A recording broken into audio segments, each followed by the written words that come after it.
Good morning. I'm Sherman Stanford, and this is Making Sense of the Chaos. I trust that God has been good to you and has given you a good morning, and you're eagerly embracing the opportunity to serve Him today.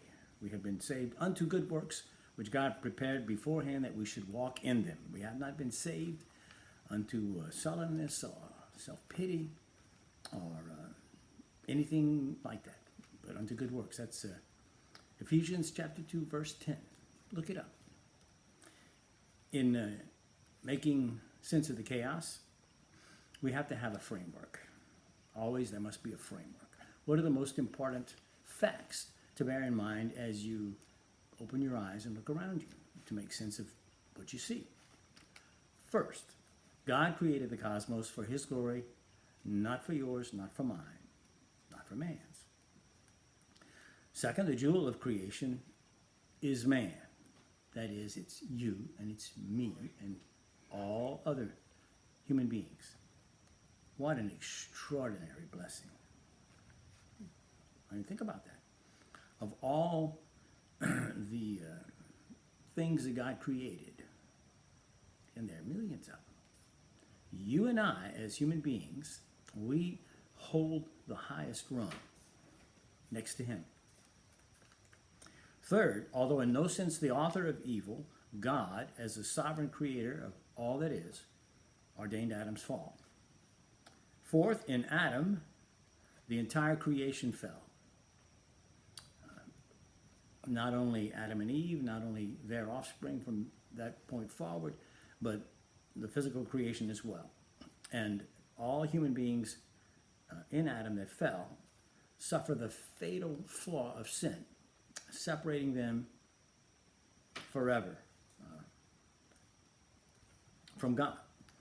Fifth, as a result of the fall, God pronounced a curse of enmity between the seed of the woman, Jesus Christ, and all those who would come to believe in Him, and the seed of the serpent, Adam, as the fallen Adam, as the federal head of all of fallen humanity, Satan, his demons. This is known as the great antithesis. Sixth, all subsequent human history is an outworking of this antithesis. And seventh, lest you feel sorry for the unregenerate, I mean, you should certainly sympathize with them, and you should make your best effort to tell them the truth. But remember this, they have no excuse for the hatred they bear in their hearts for God. God has clearly shown them the truth. He has placed it in their hearts, and He has placed it in the physical creation all around them. They see it every day. They're fully aware of it, yet they deny it in self-deceit, culpable self-deceit. Are they fully aware of it? On some level, yes. But self-deceit is both awareness and unawareness, and so that's what's going on. Now we're talking about the Reformation, and so let me set our place here. Remember the issues in the Reformation. There were two fundamental issues over which the Reformation was fought. The first was over the question of authority. Did God, through His Word, have ultimate authority on earth, and His pronouncements in His Word were binding on all men? Or was that authority mediated through the Roman Catholic Church, giving the Roman Catholic Church the ultimate authority to determine what was the authoritative truth of any scriptural passage? Okay, that was the first one. The second issue involves the doctrines of grace. Now, you'll think, well, don't all Christians believe that God's grace is necessary for salvation? Yes, they do. Yes, they do. So the question was not about the necessity for grace for salvation. The question before the Reformers, and the reason they disagreed with the Roman Catholic Church was because the Roman Catholic Church did not believe that grace was sufficient for salvation. The Roman Catholic Church taught openly that both God's grace and man's work were required to work together to save a man and to keep him saved for all of his life. It's not only what you believe, the gift of grace, of faith through grace, it's also what you do. Now, there's a germ of truth in that, of course, because if you, in fact, have been converted, you will do the works of righteousness that God would have you do. But those come after your regeneration. Regeneration is the horse that pulls the cart of works. You don't have two horses, one called grace and the other called works, pulling a cart of I don't know what. No, that's not how it works. Now,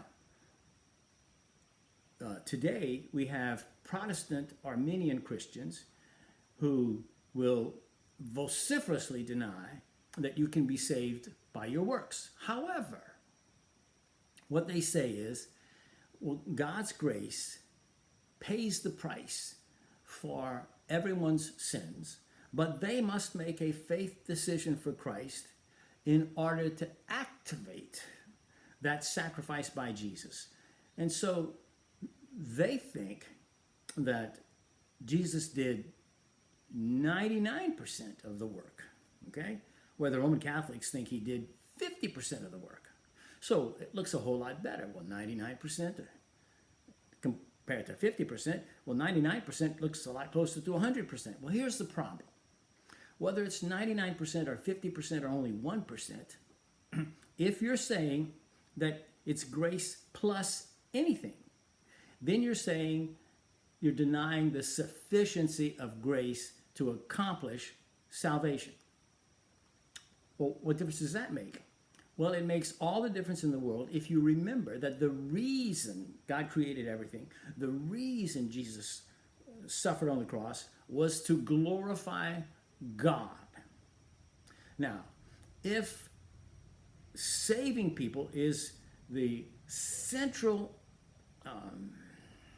act to demonstrate God's sublime attributes of grace and mercy, and if that requires man's assistance, then man rightly has reason to boast.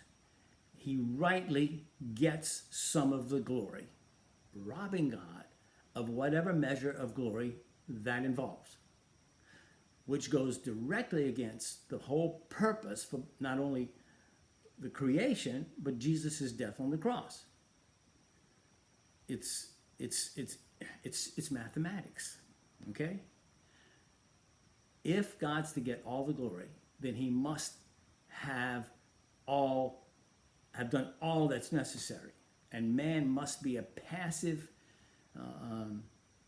object of God's grace and mercy. He cannot be an actor in the drama of his own salvation until after God activates him. He does not activate God's grace. God's grace activates him. Who gets the glory? Well, if God's grace activates the dead sinner, bringing him to life, God gets the glory. But if it's man's action that activates God's grace, then man gets at least some of the glory. I mean, if you say he only gets a smidgen of the glory, it's nevertheless some of the glory, which removes that glory from the proper place where it ought to be in God, puts it on man. That's the whole issue. Now, why would that be so important? Not only because, remember, it's robbing God of his glory, but because it's exalting man's pride. What was the essential sin in the garden? It was pride. What is the essence of every sin that you ever commit? It's pride. Because whenever you sin, you are at least in some measure saying, I have a right regarding this issue to stand in the shoes of God as the supreme ruler of the universe. At least on this issue, at this time, right here, right now, I choose to sin. So I elevate my will above God's will. Out of my, what? My humility? I don't think so. Out of my Confusion? Oh no. Out of my pride. Well, I didn't feel like I was being prideful. You don't have to feel like you're being prideful. The truth is, pride is objectively proved. If you act to bring credit to yourself, that's pride. That's pride. And man's pride hates the idea that he is powerless to control his own fate. He seeks to force God's hand regarding his salvation. Any prescription for working his way to heaven is fine with prideful man. The harder, the better. We've all heard of examples of monks flaying themselves, beating themselves with whips, cutting their flesh. People still cut their flesh as a way of subduing their pride. But whatever it is, it doesn't subdue their pride because it's something they're doing. And the whole issue here is that you can do nothing to receive God's love or his approval. No, he gives you his love and approval because he is gracious and loving and merciful, not because of anything you did. You cannot do anything to excite those in God. That's entirely up to God, not you. He'll say rote prayers. I was raised a Roman Catholic. I have a little story to tell on myself. It's not a very good story. But when I was in the 6th grade, I was in a public school, but the public school was in a small town that was about 99% Roman Catholic. And so we had the priest actually come to the public school, and they would teach catechism class. And one of the classes that I was in, of course, I had a test coming up, and I didn't want to study. And so what I did instead is I said 5 rosaries. Now, to say 1 rosary, you have to say 53 Hail Marys, 5 Our Fathers, and 5 Glory Bees. All right? Well, I said 5 of those so that I would make a good grade on my test. Well, that sounds like a sensible thing to do. I mean, after all, it was a catechism test, it was a religion test, and I'm praying to do well on my religion test. Certainly God's going to reward my praying instead of studying, and he's going to put the knowledge in my mind, and I'll do well on the test. He didn't. I failed the test. But that's the sort of stuff that we're willing to do as long as we can say that we get some of the glory for whatever. Anyway, men are willing to say empty prayers over and over and over again. Listen, what they used to do, in fact, in the Middle Ages is that they made prayer wheels, and they would write the prayers on the prayer wheels, and they would set up the prayer wheel over a creek, and it would have the water in the creek would keep the prayer wheel spinning, and every time the prayer wheel went around, it was a prayer to God, and it would, in their theory, induce God to do whatever was being prayed for. So, even though they weren't actually praying it, somehow they could manipulate God doing that. They were willing to wear painful hair shirts. What's a hair shirt? Well, I'm not exactly certain, but from the little I've read about it, it wasn't something comfortable to wear. And you wore it next to your skin. It kept your skin irritated and itchy and uncomfortable all the time to remind you of your service to God and your commitment to God. But it was also a way of your sharing in God's sacrifice for you. You were earning your approval by God. They'd walk on burning coals. Some men, even today, pray 5 times daily while facing Mecca. while their hearts are completely empty of any submission to God. Even human sacrifice has been used to put God in men's debt. All these have historically been fine with proud man. He's willing to do practically anything if it will put God into his debt, forcing God to accept proud man on man's terms. In his overweening pride, man is even willing to do practically nothing for his salvation. He's willing to say, look, Jesus did 99%, but I got the 1%. Well, yeah, it's only 1/10 of 1%. That's okay too, as long as it's any part. What his pride will not abide is utter helplessness before the thrice holy, omnipotent, omniscient God of all creation. He accepts the necessity of God's grace, as I said earlier, but he refuses to accept the sufficiency of grace because it excludes any merit of his own. That's what he won't accept. He's fine with the word grace. He's not fine, however, with the concept of entirely unmerited favor, since it forces him to admit his utter helplessness before God. That's where he doesn't want to go. He insists on clinging to his self-will as an adjunct to grace, especially in the act of his own gracious salvation, thus implicitly claiming some measure of merit for his salvation, though he's usually very careful to deny himself public credit for it. Nevertheless, asserting that he is saved by grace through faith, which he generated in his own natural power by his faith decision, is, while a surreptitious deception, nothing but works righteousness in grace clothing. That's all it is. He calls it grace. Oh, I'm saved by grace, I'm saved by grace. Yeah, but didn't you have to do something to activate it? Didn't you have to do something? Well, that's not a work. I'm sorry. Doing something is not a work. Oh, that's a new concept. I did something, but it wasn't a work. What? I had my fingers crossed? So it wasn't a work? That's nonsense. Anything you do is a work. A work is what you do. What you do is a work. Is this complicated? I guess I'm kind of stupid because I don't get it. I don't get it. What you do is works. Okay.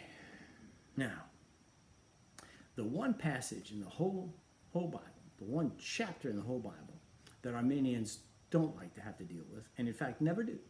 Oh, they twist it and turn it and everything, but they don't ever deal with what it's actually saying because they can't. For those of you who have some knowledge of Arminianism and struggles it has, no doubt you know it's Romans 9. Now let's take a look at Romans 9. Okay? We'll actually look at the Bible. See what God has to say. This is Paul. Of course, he wrote the letter to the Romans. This was his magnum opus from a theological standpoint. It's his most thoughtful, considered exposition of theology, of the theology of God, of all his letters.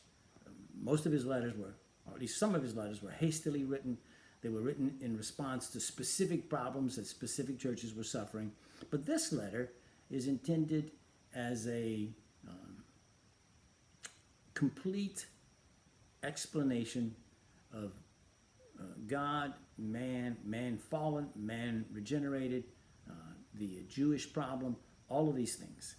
Paul goes over them carefully, methodically, and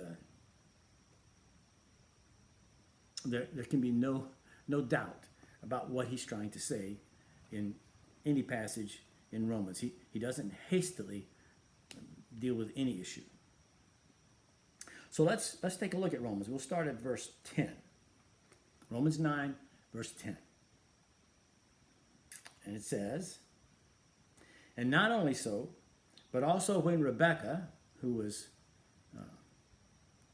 Isaac's wife, had conceived children by one man, our forefather Isaac, though they were not yet born and had done nothing either good or bad.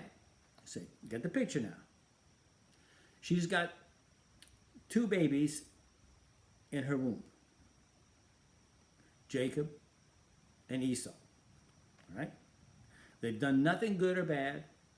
Nothing good or bad. Okay? And the reason that Paul is using this example, he says, in order that God's purpose of election might continue, not because of works, but because of him who calls. Okay? Now you got the purpose. We've got two children. They've done nothing good or bad. In order that nothing that they ever could do would have any influence on God's election. God's going to elect one of these children, and he's going to pass by the other one of these children. Before they were born, before they had done anything good or bad, and without reference to anything they might do, because it says, not because of works. Now, if it, and I know you've heard this, or you probably have, that God looks forward through the corridors of time, and he sees those who will choose him, and he chooses them accordingly. Well, superficially, that has a certain plausibility to it, but if you examine it in any detail, it falls apart. It's incapable of making any sense at all. First of all, what is election? Who elects whom? Well, if God looks forward and he sees who's going to choose him, then who's electing whom if he ratifies their choice? He's not electing them, okay? The choice does not arise out of anything in God himself. It arises out of something they're doing. So they're electing him, and he's ratifying the election. That's not what Scripture teaches, and that's exactly the opposite of what Paul's saying here. It's not based on anything they do. He's making a specific point of that. So if you wish to say, well, but it is based upon something they're going to do, he's saying no. Okay? Now, either you're right when you say, yes, it was based on something they do, or Paul's right that it's not. Now, I'm putting my money on Paul. Fool that I am. What do I know? But the mother, Rebekah, was told, the older shall serve the younger. Now, what does that mean? Well, it means one is going to be the seed of the woman, and the other will be the seed of the serpent. Now, historically, Esau founded the nation of Edom. But here, he represents more than just the nation of Edom. Remember now, Isaac is the only son, Abraham had two sons. One was the son of promise, that's Isaac, and the other was the son of bondage, that was Ishmael, who was the son of Hagar, the Egyptian slave woman. And so one of them is born into slavery. Jesus says that those who sin are slaves to sin. And it's the same themes repeated over and over and over again. So Ishmael is a slave to sin. And here we have another picture of the basic great antithesis again, the seed of the woman and the seed of the serpent being played out in Rebekah's womb with Jacob and Esau. Before they were born, one was chosen as the seed of the woman. Later, he became known as Israel. And his 12 sons are, to this day, the patriarchs of the Jewish faith. And as Christians, they're our patriarchs as well, because we are the true Jews. How do I know that? Well, because if you look at verse 6 of the same chapter 9 of Romans, Paul is saying, but it is not as though the word of God has failed. For not all who are descended from Israel, who is Israel? Jacob, belong to Israel. And not all are children of Abraham, because they are his offspring. But through Isaac shall your offspring be named. This means that it is not the children of the flesh. What does that mean? that you don't inherit your standing as Israel, who are the children of God, but the children of the promise are counted as offspring. Okay, so who are the children of the promise? Well, it's the seed of the woman, the chosen elect of God. All right. And now comes the kicker. God tells Rebekah, who's going to be the mother of these two babies that are still in her womb, Jacob I loved, but Esau I hated. Now, I've heard people say, well, hated doesn't mean hate like we take it to mean hate. Fine. Okay. What it doesn't mean is love. Whatever God is promising that he has toward Jacob, he does not have toward Esau. Because this is a disjunction. There's a Jacob I love, but. The but means that there's a contrast going on. So in contrast to the love he has for Jacob, he has whatever he has for Esau. And he says it's hatred. Well, fine. Don't call it hatred. Call it gummy bear. I don't care what you call it. But it's not love. Why? Because of that word but. But means it ain't love. Okay? So he's loving one, not loving the other. But let's move on. What shall we say then? Does that seem unfair to you? Is there injustice on God's part? Is that what you're thinking?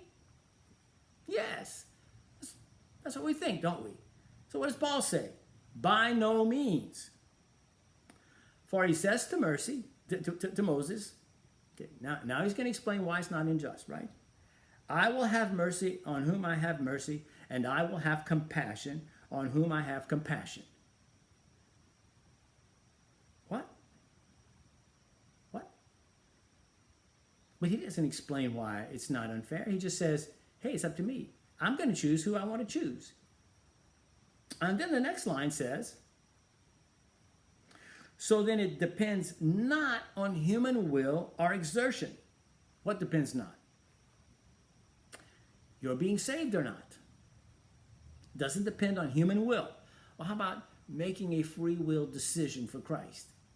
Is that human will? Let me guess. Yes. But it doesn't depend on human will. So what happens to your free will decision for Christ? Well, it was a free will decision for Christ made in response to God's regeneration of you before that. That's what it was. So either your free will decision prompted God to do something that Paul says it cannot do, or else God changed you and prompting you to make a free will decision for Jesus, which Paul says is what happened. So you choose. Okay? Who's right? Paul or the Arminians? Once again, my money is on Paul. I'm just not much of a gambler. So it doesn't depend on human will or exertion, but on God who has mercy. For whom? For everybody? Jacob I loved, but Esau I hated. No, it's not everybody. For the scripture says to Pharaoh, you're going to like this part, for this very purpose I have raised you up, that I might show my power in you, and that my name might be proclaimed in all the earth.